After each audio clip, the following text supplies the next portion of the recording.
Bueno, seguimos aquí en La Brújula por Radio La Luna y ya estamos en contacto con quien podemos considerar nuestro amigo, aunque no nos conocemos personalmente, Javier Llorens.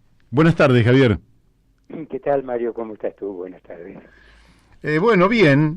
Vos sabés que cada vez que leo los trabajos de investigación que realizás, digo, qué aporte significativo que haces al esclarecimiento de la situación en la cual se encuentra la Argentina y el origen de algunos de sus problemas, y pienso qué poca difusión tienen tus trabajos en los grandes medios de comunicación, cosa que se explica, lógicamente, porque esos grandes medios tienen intereses contradictorios con la finalidad de tus investigaciones. Sí, es una nula difusión. Nula difusión. Y son... Absoluto silencio, pero eso ya le pasaba a Scalabrini Ortiz, hace casi, no 40, 80 años, ¿no? La campana del silencio, aquel que dice cosas que le interesan realmente a la gente, le ponen una campana como si fuera un queso, y es para que no se esparza su perfume, o su olor. Pero bueno, así es la vida, ¿no? Así es la vida. Pero bueno, acá vamos a tratar de darle por lo menos que nos lo cuentes. Has hecho un análisis, varios, pero uno en particular que tiene que ver con las malas praxis del Fondo Monetario en la Argentina. ¿Por qué no nos explicás a qué le llamás mala praxis, que además no es que hubo una, sino que fue persistente a lo largo del tiempo? Sí, eso fue un trabajo que hicimos con Mario Cafiero en el año 2005, y estábamos por publicar como un libro, y con el pago al Fondo Monetario ese tema quedó sin actualidad, digamos. Pero es notable que las 3 últimas intervenciones del Fondo Monetario en Argentina terminaron en desastres totales. Uh-huh. Durante los militares no, porque Carter le prohibió al Fondo Monetario prestarnos, entonces no nos pudo hacer mucho daño, por una cuestión de los derechos humanos. Pero después con Alfonsín, la presión del fondo fue a que se aceptara la deuda sucia de la dictadura militar y se tuviera un superávit financiero para poder pagarla, y lo apoyaron con el plan austral, que fue una pseudoconvertibilidad, y todo eso terminó en el desastre de 1989 con hiperinflación y hiperdevaluaciones y saqueo de mercado. Después de eso vino otra fase con Menem, en que rifamos el patrimonio público a cambio de la deuda, la llamaban la capitalización de la deuda, y la convertibilidad de $1 por $1, que terminó, que fue un industricidio, mató a la industria local, que creó una enorme... Argentina se convirtió en una fábrica de pobres, y terminó en el desastre del 2001, donde también el Fondo Monetario apoyó la fuga de divisas, prestándonos para que pudiera esos dineros llevarse los acreedores externos, que a la par se llevaron las reservas de los bancos. Claro. O sea, ese es el segundo desastre. Y el tercer desastre vino con este préstamo loco de los 57.000 millones con Macri, que aconsejó liberar el precio del dólar y buscar un superávit, que provocó una hiperinflación, una hiperdevaluación, y ahora estamos tratando de restañar este último desastre, ¿no? Claro. Y la intervención del fondo fue nefasta para Argentina desde el año 1983 en adelante. ¿Y eso puede tener una falla de origen técnico, o pensás que tiene una intencionalidad política? Hay una primacía detrás del Fondo Monetario, que son los intereses financieros privados, los mega intereses financieros privados de los megabancos de Estados Unidos y europeos. Y esos son los que en realidad priman en las decisiones, los grandes negocios. Uh-huh. Ahora dicen que hay un Fondo Monetario con rostro humano, como no quiere presentarse el Banco Mundial, pero es ante el problema de que todo esto termina en crisis y en rebeliones y en una gran inestabilidad política, como pasó en el 2001, y puede suceder ahora, y pasó en el 89, que Alfonsín tuvo que renunciar antes a su mandato, ¿no? Claro. Pero los intereses siguen operando detrás de ellos, y son los que permiten la realización de planes a su favor, pero no a favor del bienestar general, ¿no? Uh-huh.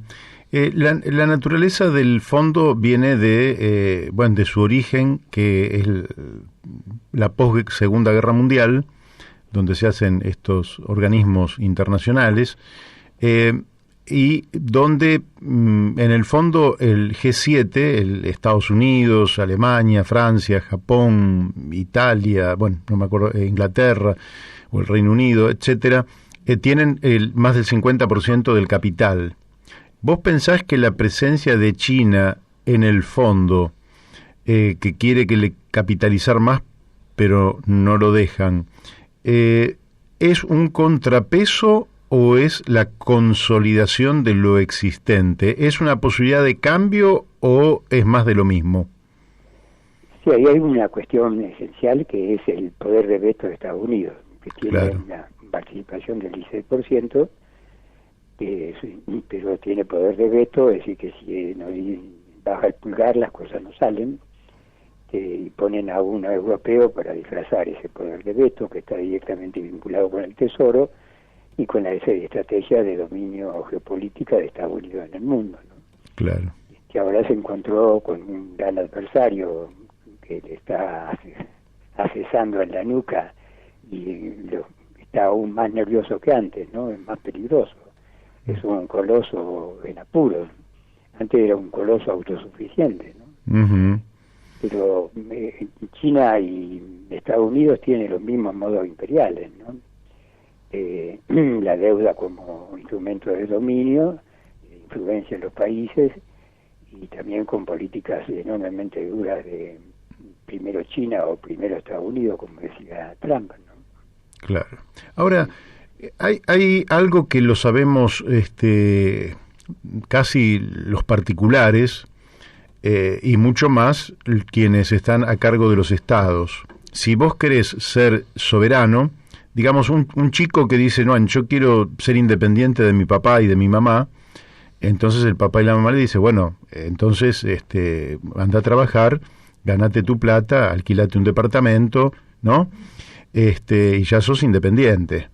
Ahora, en un país, todos sabemos que sos independiente en tanto y en cuanto puedas tener una deuda operativa, pero tenés una independencia económica que te permite, planificar con libertad, buscar tus objetivos con claridad, democráticamente.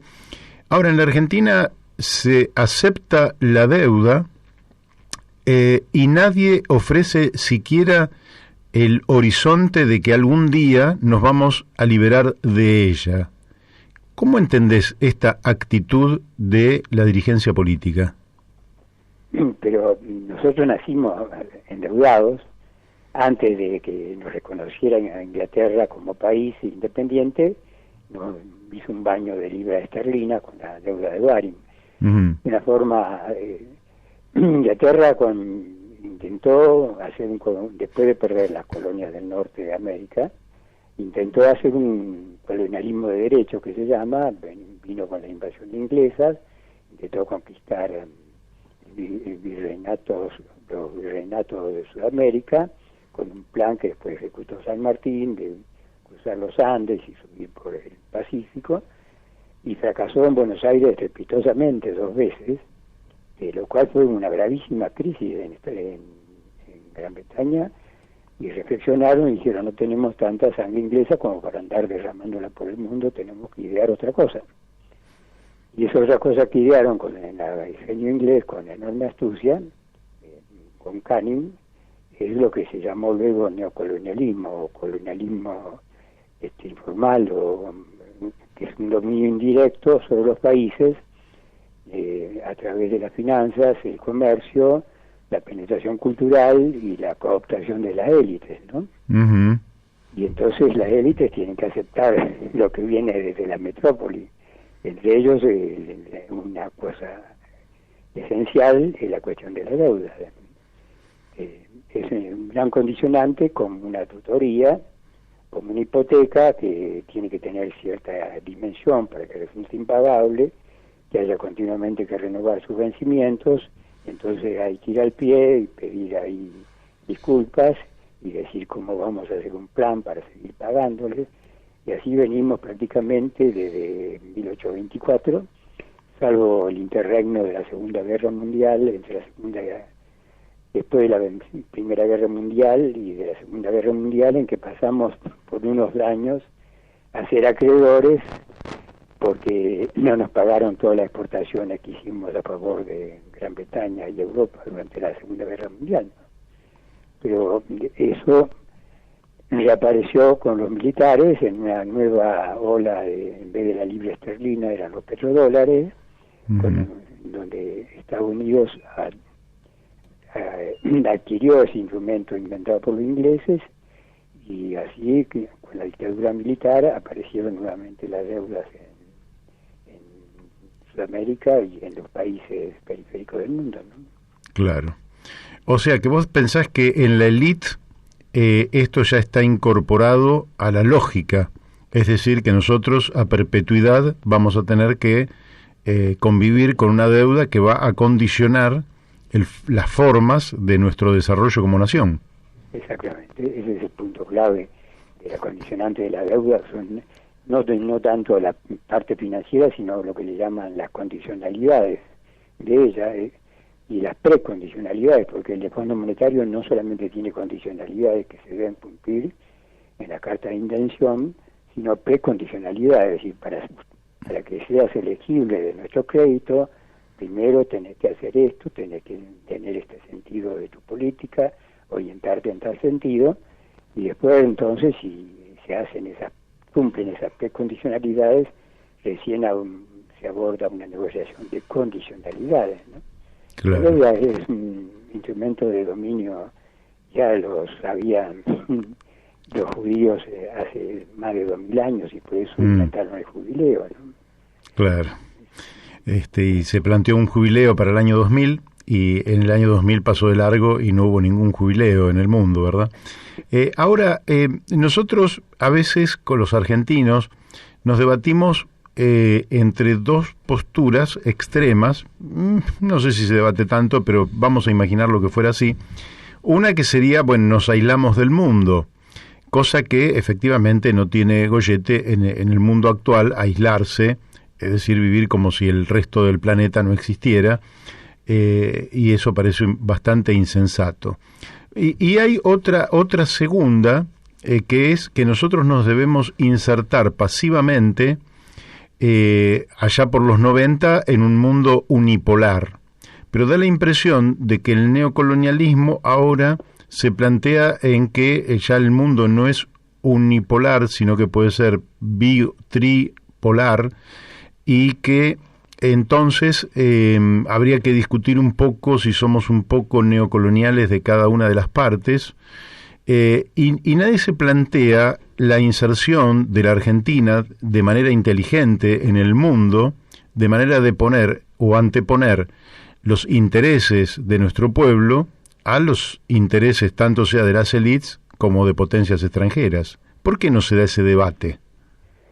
Porque por la cuestión de la deuda va más allá a pedir que tengan clemencia, va el presidente de nuestra Europa a pedir que tenga clemencia, que no paguemos al Club de París, que lo inventaron justamente en el año 55 con la caída de Perón, con la deuda argentina.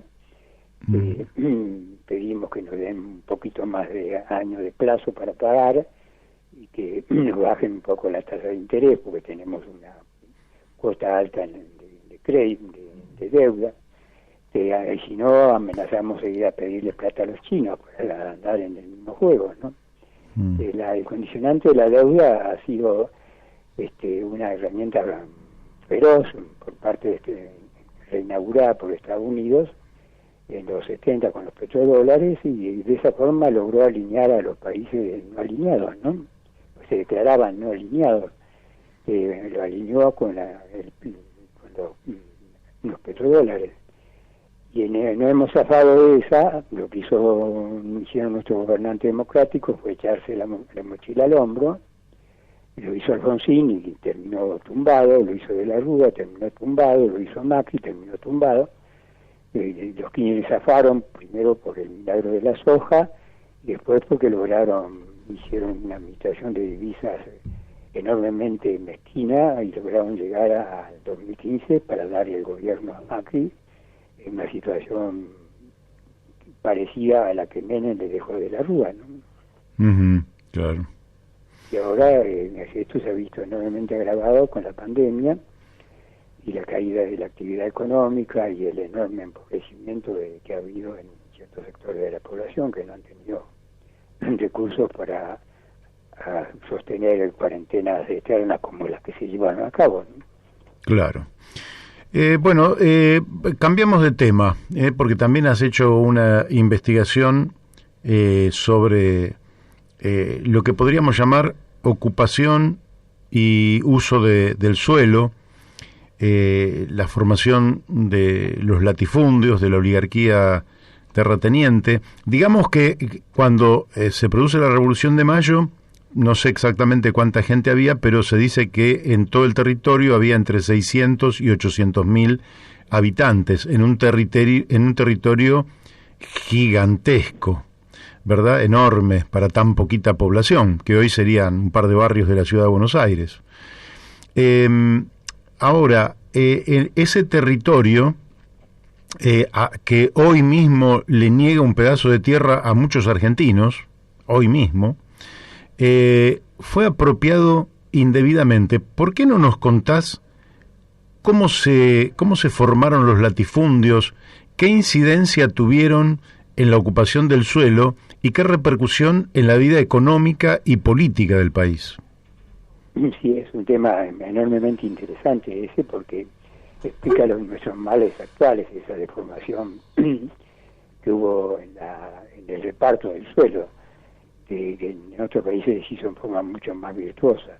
Hay un historiador, Adelman, canadiense, que ha hecho incluso un estudio especial comparando a Canadá con Argentina, y él sostiene que justamente nuestros problemas actuales son debido a la deformación en la tenencia de la tierra mediante latifundios, que impidieron que hubiera una transición entre la economía agraria y la economía industrial virtuosa, como sucedió en el oeste de Estados Unidos y en Canadá, y se puede ver incluso en algunas zonas de país, como en algunas zonas de regiones de Santa Fe y Córdoba, donde hubo una mucho menor extensión de la superficie de los propietarios, que han generado ciudades con una alta industrialización, ¿no?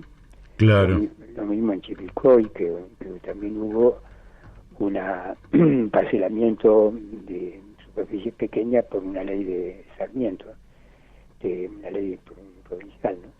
Esa enorme disponibilidad de tierra que había también tiene como origen su deformación a la deuda, porque en el préstamo con la Barin pusimos como garantía del préstamo a todas las tierras públicas que había primero que había en la provincia de Buenos Aires, y después se hicieron extensivas a todo el país un par de años después. Pero entonces esas tierras no se podían vender, no se podían ceder en propiedad, como se hizo la colonización en Estados Unidos, por ejemplo, donde se hizo toda una malla reticular y con propiedades que eran mínimo hasta 16 hectáreas, y al colono ellos querían hacer un país de granjeros libres, y entonces se facilitaba el otorgar en propiedad la tierra, incluso facilitando su pago. Fue esa la conquista del oeste, ¿no? Claro.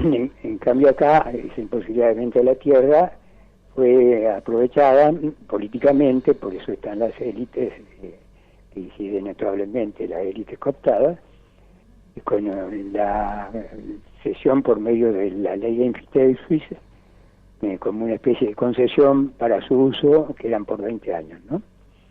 Y se la daban a esas concesiones conforme la política de los empresarios amigos, se la daban a todos los conocidos y el entorno del poder, y así terminaron en el año 1830, habían repartido casi 10 millones de hectáreas, que en manos de 500 allegados al poder, cada uno detentaba un promedio de 16.000 hectáreas, y entre ellos estaba don Juan Manuel de Rosas, que después, en su segundo mandato, lo que hizo fue derogar implícitamente la ley de enfiteusis y dejar de pagar la deuda de Baring, y derogar la ley de enfiteusis, y sacó a la venta 50 millones de hectáreas, 50. dándole derecho a los enfiteutos a comprarla, o a seguir con la concesión, o comprarla, sí. Todo eso con un precio de actualmente alrededor de entre 1 y 2 dólares la hectárea. que hoy tiene un valor esa hectárea. Y hoy hay hectáreas de $20.000 la hectárea, ¿no? En la zona núcleo de Buenos Aires. En su proporción o sea, a una 10.000ª parte de su valor actual, sí.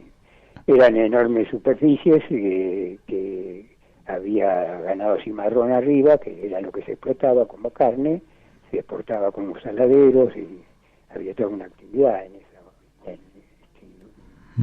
torno a la ganadería esa.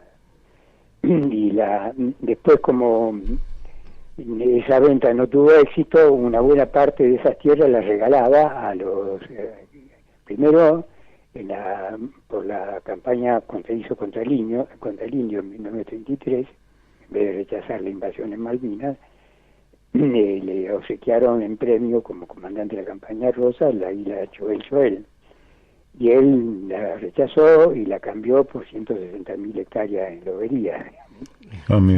Cada uno quería ser un marqués, un conde, ¿no? Tenía una enorme extensión de tierra bajo su férula. Después, en el año 1840, con el bloqueo, la venta de terreno no anduvo, entonces hubo un régimen de regalo de tierras, que la propiedad mínima, por ejemplo, un general se podía llevar 16.000 hectáreas, ¿no? Amigo. Y un mínimo, un cabo, un soldado podía recibir de regalo, siempre que fuera un buen federal, 600 y pico mil hectáreas. 600 hectáreas, perdón. Sí.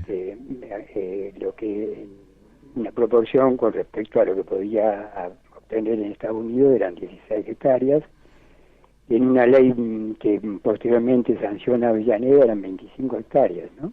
Y ahí con Rosas hubo una cristalización del régimen oligárquico, latifundista, que es el que primó en toda la historia argentina hasta casi la Segunda Guerra Mundial, ¿no? Y todavía tiene una enorme influencia en la cuestión económica. Se ve ahora con la cuestión de la carne, antes con la cuestión de la soja. Claro. Y que redondea todo eso.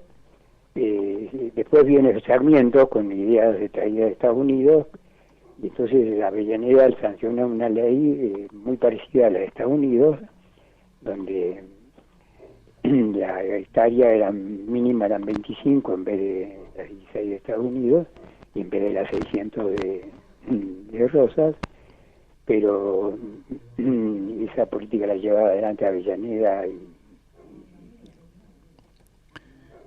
no me sale el nombre en este momento, que muere envenenado. Me anda fallando mi neurona. Bueno, lo cierto es que aparece Roca como el hombre del destino, hace la campaña del desierto, y para eso sanciona una ley de tierras donde la superficie mínima a vender eran 10.000 hectáreas, es decir que la misma proporción que podía comprar una persona acá eran 10.000 hectáreas, era la misma proporción que tiene un mini municipio en Estados Unidos, donde pueden habitar 600 y pico propietarios, ¿no?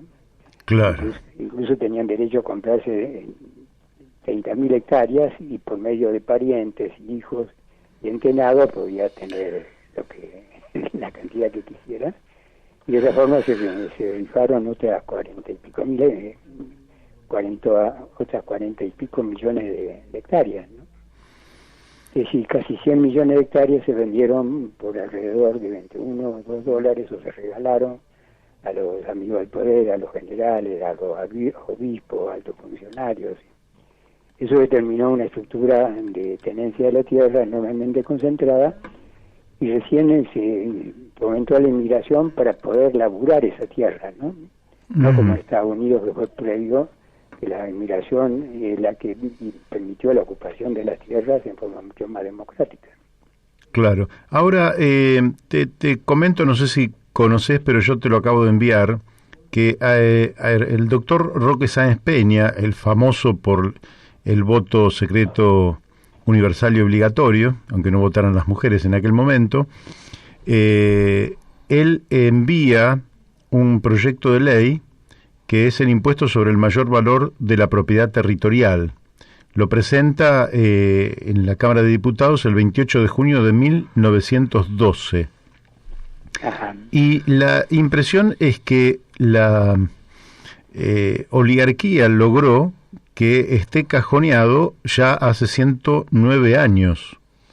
Es decir, que los grandes propietarios, que podrían haberse visto obligados porque el mayor valor de la tierra provenía de que el Estado hacía rutas, de que había asentamientos humanos cercanos, de que se generaban estaciones de ferrocarril, y todo eso iba elevando el valor de la tierra, pero los tipos nunca realmente ni siquiera retribuyeron en forma de contribución territorial el beneficio gigantesco que obtuvieron. Vos sabés, Javier, que en Buenos Aires la mansión, el Palacio San Martín, que es donde funciona la Cancillería, era de la familia Anchorena. Es increíble que una familia pudiera hacerse semejante mansión trayendo mármoles de Europa, en fin. ¿Cómo se resuelve esto, dado que el propio Roque Sáenz Peña, que presenta un proyecto de ley, no pudo ni siquiera hacerles pagar esa contribución territorial? Claro, eso es lo que dice Aleman, que en Estados Unidos y Canadá eran farmers, eran granjeros, que no era un régimen. Ellos no tenían una influencia decisiva en el gobierno. Claro. En cambio acá los latifundistas, que eran un puñado de personas, las mandó privadamente, y pasaron a ser un régimen que controlaban el gobierno oligárquico en función de sus intereses, y no de los intereses del bienestar general, los intereses generales. Ese régimen duró hasta más allá de la Primera Guerra Mundial, y en absoluto aceptaba cualquier cosa que pudiera menoscabar o restringir, atenuar su régimen de acumulación. Famoso que viajaban en los barcos hasta con la vaca a París, donde pasaban las temporadas, y tenían en los latifundios de esos habían construido enormes castillos que ahora se destinan al turismo, ¿no? Sí, y de lo que poco se habla es de la fuga de capitales a Europa, porque en esa época también, cuando se construían las mansiones aquí en Argentina, buena parte de esos ricachones construían también mansiones en Europa, ¿sí? Y una buena parte del dinero se fugó de la Argentina en ese despilfarro, ¿no?, de riqueza. No solamente eso, sino adquirían los castillos en Europa y los traían en los barcos. Yo conozco, había unos catálogos de casas o mansiones cada cual más esplendorosas que distribuían los comerciantes de extranjeros a estos señores hacendados, que lo compraban por catálogo, venía en vapor, los transportaban en carreta o ferrocarril y lo asentaban en medio de la pampa, ¿no? Sí, fue todo, no había homologados los títulos de nobleza, pero en la práctica se instauraron títulos de nobleza porque implícitos, ¿no? Porque estos se desempeñaban como marqueses o condes, los Martínez de Oz llegaron a tener 2,5 millones de hectáreas. Amigo. Eso Los libros tenían 200.000 hectáreas y si vos ves ahí, encontrás todos los apellidos de quién es quién en Buenos Aires, son todos provenientes de esa apropiación de la tierra en detrimento del interés general, ¿no? Ahora, Javier, dicen algunos no, bueno, pero eso fue el siglo XIX, pero después, porque las familias, lógicamente, los mayores iban muriendo, se iba dividiendo la propiedad, y entonces después terminó en fragmentos más pequeños. ¿Cuál es la situación actual de la tenencia de la tierra en la Argentina? Sí, había la herencia ha traído una disminución, una partición de los latifundios, pero aparte aparecieron los financistas y los relacionados con el Estado, que los contratistas del Estado con enormes ganancias con su negociado con el Estado, y pasaron a ser ellos grandes latifundistas, como son los Pérez Compán, como son los Macri, como son los Roca.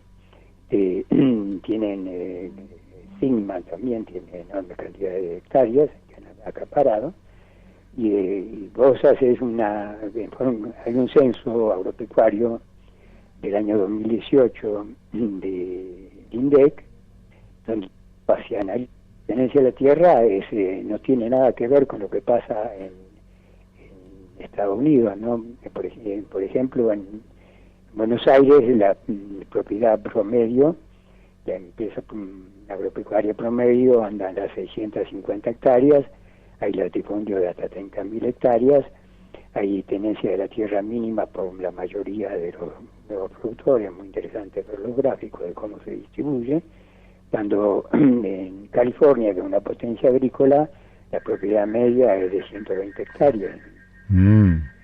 Eso muestra la diferencia que ha arrojado una y otra política de colonización, ¿no? Claro. Sí, Batistuta, por ejemplo, en Santa Fe compró, no sé, cantidad de miles de hectáreas, compró con el fruto de sus buenos goles en el extranjero. Es lógico que el inversor piense en un bien limitado y que constituya en definitiva el fundamento de todo un pueblo, que sea canjeado como si fuera una mercancía más. ¿Es lógico eso o te parece que esa filosofía debería en algún momento tocar a su fin, dado que, bueno, hay bienes que uno puede comprar y se pueden producir, digamos, hasta el infinito, pero la tierra es un bien finito en la cual se asienta un pueblo y el acceso a esa tierra debería ser un derecho inalienable de todos sus habitantes? ¿Cómo ves eso? Sí, indudable, debería haber una política impositiva de tratar de contrarrestar los latifundios o la tenencia de grandes extensiones de tierra con una escala impositiva adecuada. Pero aparte en este momento, Mario, hay una muy interesante oportunidad para revertir en parte toda esta situación, que es la agresión que ha hecho la explotación agraria industrial a las poblaciones con los agrotóxicos. Uh-huh. Y ello ha hecho que se hayan de distinta manera se hayan generado zonas de exclusión alrededor de las poblaciones, de los pueblos y ciudades, que van según cada ordenanza tiene distintos alcances, hasta 1.000 metros, 1.500 metros. Todo eso entonces hace que ahí no se pueda hacer agricultura industrial y pueda darse a otro uso, que sería, por ejemplo, a una agricultura orgánica o incluso a explotaciones como huertas, como granjas, uh-huh, que tienen mucho mayor rentabilidad por metro cuadrado. Por ejemplo, una hectárea de soja puede dar 4 toneladas de granos, en cambio una hectárea de huerta puede brindar 40 toneladas de productos. Amigo, ¿sin deteriorar la tierra? No, es una explotación orgánica, ¿no? Ujú. Esa es la potencia que tiene California, que alimenta prácticamente a Estados Unidos desde ese estado, ¿no? Con todo un desarrollo hortícola como granjas. Claro. Esa situación permitiría entonces todo incluso un movimiento demográfico, que esta tenencia de la tierra, que se trajeron inmigrantes para laburarla, cuando apareció la mecanización del campo con los tractores y la maquinaria, expulsó una enorme cantidad de mano de obra que fueron a parar a las ciudades, donde Perón le dio una recepción virtuosa con la industria liviana. Claro.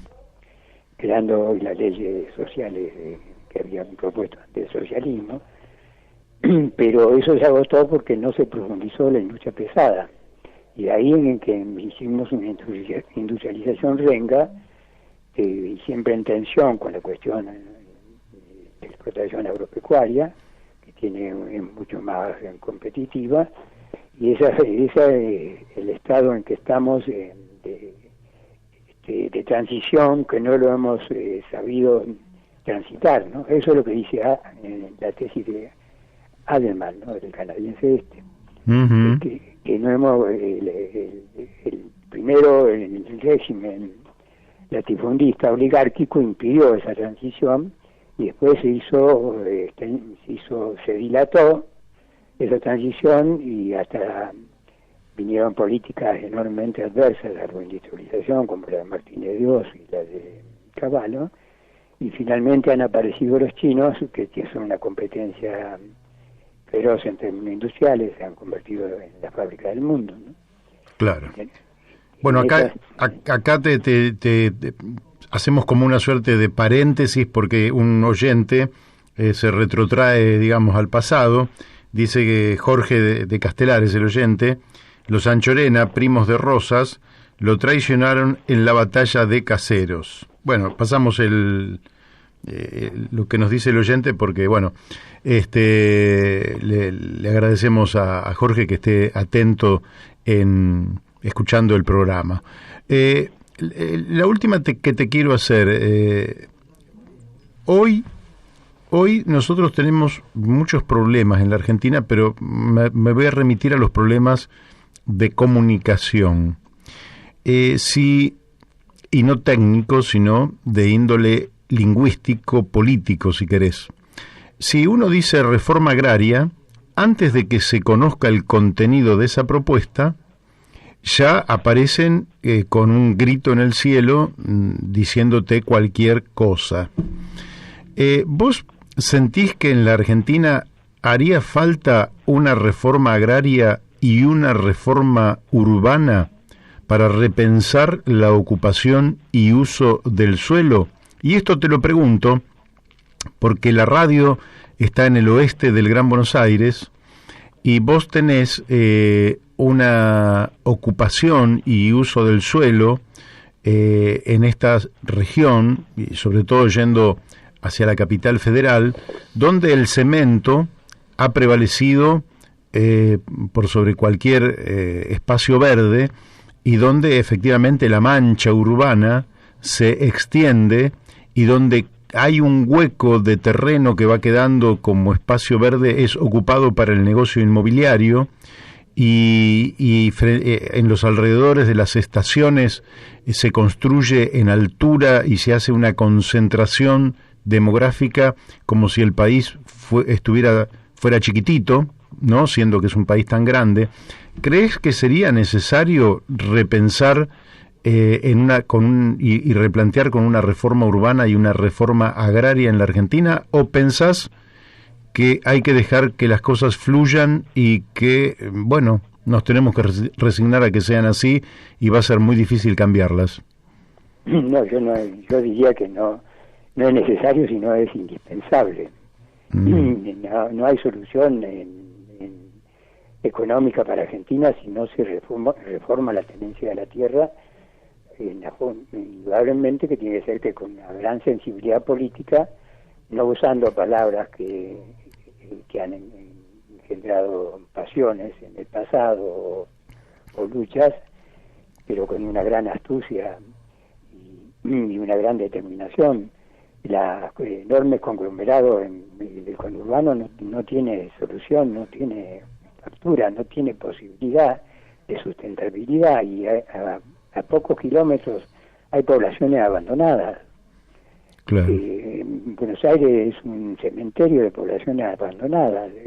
Todo eso se repoblara y tuviera una zona de exclusión, una zona de amortiguación, podría haber una disponibilidad de tierras para una actividad de granja hortícola, podría dar una gran cantidad de trabajo, mano de obra, independencia económica a muchísima gente. Y esa forma sería una forma indirecta y justificada, porque esta cuestión de la agresión de los agrotóxicos ha creado una gran sensibilidad para llevar adelante una reforma de la tierra y otra por medio de escalas impositivas que desalienten los latifundios, ¿no? Uh-huh. Ellos dicen que tienen, de esa forma en la escala tienen ventaja competitiva, bueno, que paguen más impuestos. Claro. Pero por eso se necesita no una dirigencia política, con una gran astucia política, y no, digamos, esta dirigencia que tenemos, que solamente tira eslogan, tira ideas, que no son planes, que por eso no se pueden llevar a cabo, y que lo que hacen es tensionar más el marco social en vez de ser y de llegar a efectividades conducentes, como decía don Hipólito Yrigoyen. Uh-huh. Sí. Es un desafío, yo creo, que tiene la elite política esta nuestra tan degradada, si te llega a hacer algo de esa índole, porque no hay otra salida. No podemos competir industrialmente con los chinos y con los asiáticos con una enorme disciplina y una enorme capacidad de ahorro. Nuestra ventaja competitiva son la enorme cantidad de tierra que hay en proporción a la población. Uh-huh. No hay vuelta que darle. Los chinos, vos ves que hay toda una política de limitación e incluso de disminución de la población en Occidente, y los chinos han dicho no, nuestra ventaja competitiva es nuestra población, nuestra masa crítica de población. Sí. Y ahora entonces han liberado que se puedan tener hasta 3 hijos o más, ¿no? Uh-huh. Ellos saben qué es lo que tienen a su favor, que es la forma en que lo engramparon a Kissinger, cuando ellos tenían que darle una escudilla de arroz a cada chino, y tenían 1.000 millones de chinos, y Kissinger les propuso una asociación para industrializar, que ellos vieron inmediatamente la ventaja que ellos les reportaba, y ahora en 40 años están a la par de Estados Unidos, ¿no? Claro. Y cambiando toda la geopolítica del mundo. Javier, de hecho te agradecemos muchísimo, el tiempo se nos ha ido gratamente, aprendiendo de todos tus estudios, que son un aporte muy significativo para quienes aspiramos a que la Argentina realmente tenga un destino distinto a esta fábrica de pobreza, como vos has dicho, que deja sin futuro a millones de niños, adolescentes, a jóvenes, y que realmente tendríamos que volver a ser un país de promesa, un país de futuro, un país de esperanza, ¿no? Así que te agradecemos muchísimo. No, me faltaba más, Mario. Te agradezco que me permita decir mis tonterías. No, qué tonterías. En público, mis divagaciones en público, pero no solamente es un problema de pobreza, es un problema de inseguridad. Hay gente que quiere seguridad y no se da cuenta que la inseguridad es el problema justamente de la exclusión. Claro. No se puede salir, el que tiene no puede salir a la calle, y el que no tiene sale a la calle con otros fines, ¿no? Uh-huh. Sería muy importante que tomemos conciencia de que no puede haber exclusión si queremos seguridad ciudadana, ¿no? Así es. Sería en bien de todos. Exactamente. Bueno, te mandamos un fuerte abrazo y muchísimas gracias. Igualmente de mi parte, muchas gracias.